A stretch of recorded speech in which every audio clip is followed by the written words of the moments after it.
ओम श्री जगदम्बिकायै नमः। दुर्गा सप्तशती एकादशो अध्यायः। आइए सज्जनों, इस वीडियो पर हम दुर्गा सप्तशती के एकादश अध्याय को शुद्धता स्वर लय उच्चारण के साथ श्रवण करेंगे। तो आइए हम प्रारंभ करें। नमो नमः। भारत की प्रतिष्ठा संस्कृत संस्कृति और संस्कार से है। आइए हम इसको बनाए रखने में अपना योगदान करें।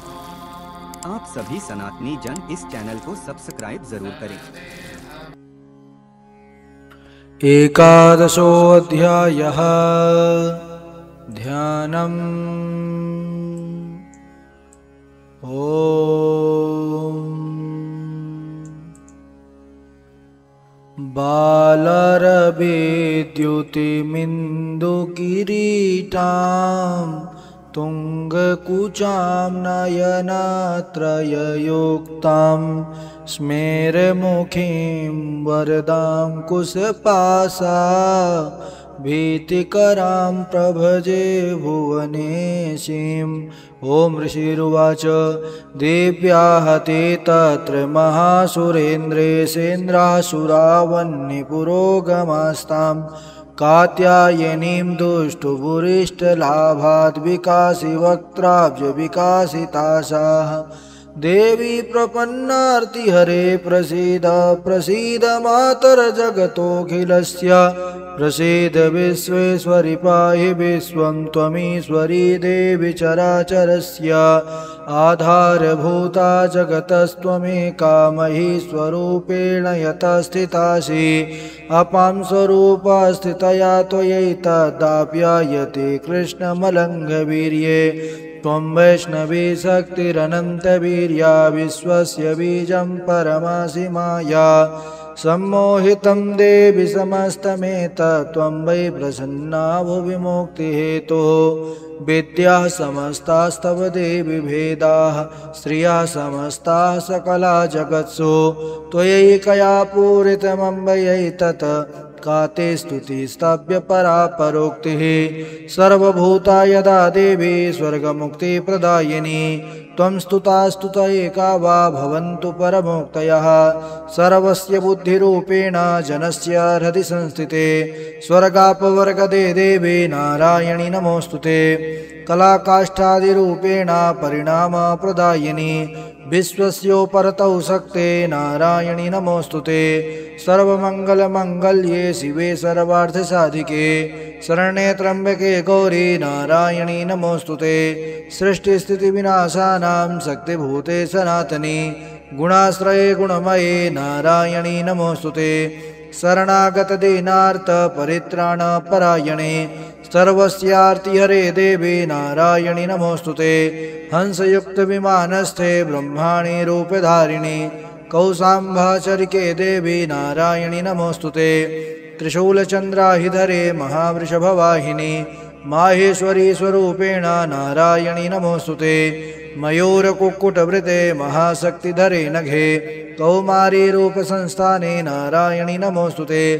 शङ्खचक्रगदासार्ग गृहीत परमायुधे प्रसीद वैष्णवी रूपे नारायणि नमोऽस्तुते। गृहीतोग्र महाचक्रे दंष्ट्रोद्धृतवसुन्धरे वाराहरूपिणि शिवे नारायणि नमोऽस्तुते। नृसिंहरूपेणोग्रेण हन्तुं दैत्यान् कृतोद्यमे त्रैलोक्यत्राणसहिते नारायणि नमोऽस्तुते। किरीटिनि महावज्रे सहस्रनयनोज्ज्वले वृत्रप्राणहरे चेन्द्रे नारायणि नमोऽस्तुते। शिवदूती स्वरूपेण हतदैत्य महाबले घोररूपे महारावे नारायणि नमोऽस्तुते। दंष्ट्राकरालवदने शिरोमालाविभूषणे चामुण्डे मुण्डमथने नारायणि नमोऽस्तुते। लक्ष्मीलज्जे महाविद्ये श्रद्धे स्पुष्टि स्वधे ध्रुवे महारात्रि महाविद्ये नारायणि नमोऽस्तुते। मेधे सरस्वती वरे भूते बाभ्रवितामसे नियते त्वं प्रसीदेशे नारायणि नमोऽस्तुते। सर्वस्वरूपे सर्वेशे सर्वशक्ति समन्विते भयेभ्यस्त्राहिनो देवी दुर्गे देवी नमोऽस्तुते। एतत्ते वदनं सौम्यं लोचनत्रयभूषितं पातु नः सर्वभीतिभ्यः कात्यायनि नमोऽस्तुते।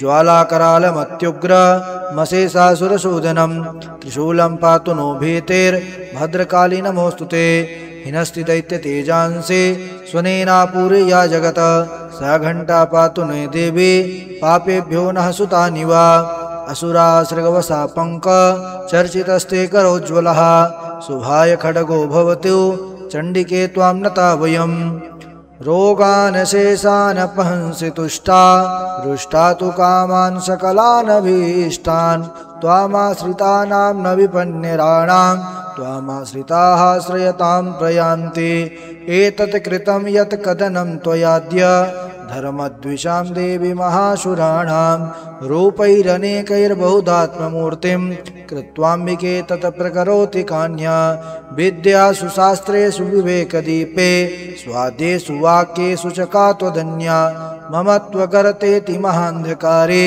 विभ्रामयत्ते तदतीव विश्वम् रक्षांसि यत्रोग्रविशाश्च नागा यत्रारयोदस्युबलानि यत्र दावानलो यत्र तथाब्धिमध्ये तत्र स्थिता त्वं परिपासि विश्वम् विश्वेश्वरी त्वं परिपासि विश्वं विश्वात्मिका धारयसीति विश्वं विश्वेशवन्द्या भवति भवन्ति विश्वाश्रयाये त्वयि भक्तिनम्राः देवी प्रसीद परिपालय नोरिभीतेर्नित्यं यथा सुरवधा दधुनैव सद्यः पापानि सर्वजगतां प्रशमं नयासु उत्पातपाकजनिताश्च महोपसर्गान् प्रणतानां प्रसीद त्वं देवी विश्वार्तिहारिणी त्रैलोक्यवासिनामीड्ये लोकानां वरदा भवा देव्य उवाच वरदाहं सुरगणा वरं यनमनसेक्षता तं वृणुध्वं प्रयक्षामि जगतामुपकारकं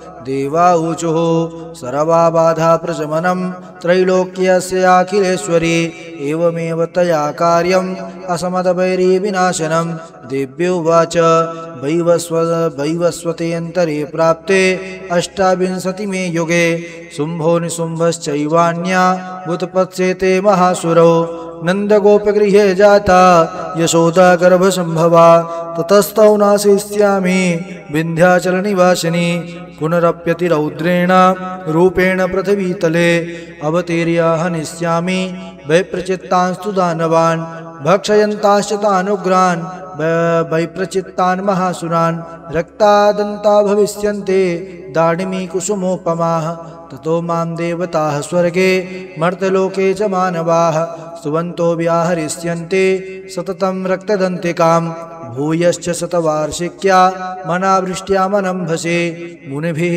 संस्तुता भूमौ सम्भविष्यामि योनिजा ततः सतेन नेत्राणां निरीक्षिष्यामि यन्मुनीन् कीर्तयिष्यन्ति मनुजाः शताक्षेमिति मां ततः ततोऽहमखिलं लोकमात्मदेहः समुद्भवैः धरिष्यामि सुराः साकैरावृष्टेः प्राणधारकैः शाकम्भरीति विख्यातिं तदा यास्याम्यहं भुवि तत्रैव चावुदिष्यामि दुर्गमाख्यं महासुरं दुर्गादेवीति विख्यातं तन्मे नाम भविष्यति पुनश्चाहं यदा भीमं रूपं कृत्वा हिमाचले रक्षांसि भक्षयिष्यामि मुनीनां त्राणकारणात् तदा मां मुनयः सर्वे स्तोष्यन्त्यानम्रमूर्तयः भीमादेवीति विख्यातं तन्मे नाम भविष्यति यदारुणाख्यस्त्रैलोक्ये महाबाधां करिष्यति तदाहं भ्रामरं रूपं कृत्वा सङ्ख्येयषट्पदं त्रैलोक्यस्य हितार्थाय वधिष्यामि महासुरं भ्रामरीति च मां लोकास्तदा स्तोष्यन्ति सर्वतः इत्थं यदा यदा बाधा दानवोत्था भविष्यति तदा तदावतीर्याहं करिष्याम्यारिसंशयम् ॐ जय जय श्री मार्कण्डेय पुराणे श्रावणिके मनवन्तरे देवी माहात्म्ये दिव्यास्तुतिर्नामैकादशोऽस्तवः श्रीदुर्गाचरणकमलार्पणमस्तु श्रीजगदम्बिकायै नमः। नमो नमः। भारत की प्रतिष्ठा संस्कृत संस्कृति और संस्कार से है। आइए हम इसको बनाए रखने में अपना योगदान करें। आप सभी सनातनी जन इस चैनल को सब्सक्राइब जरूर करें।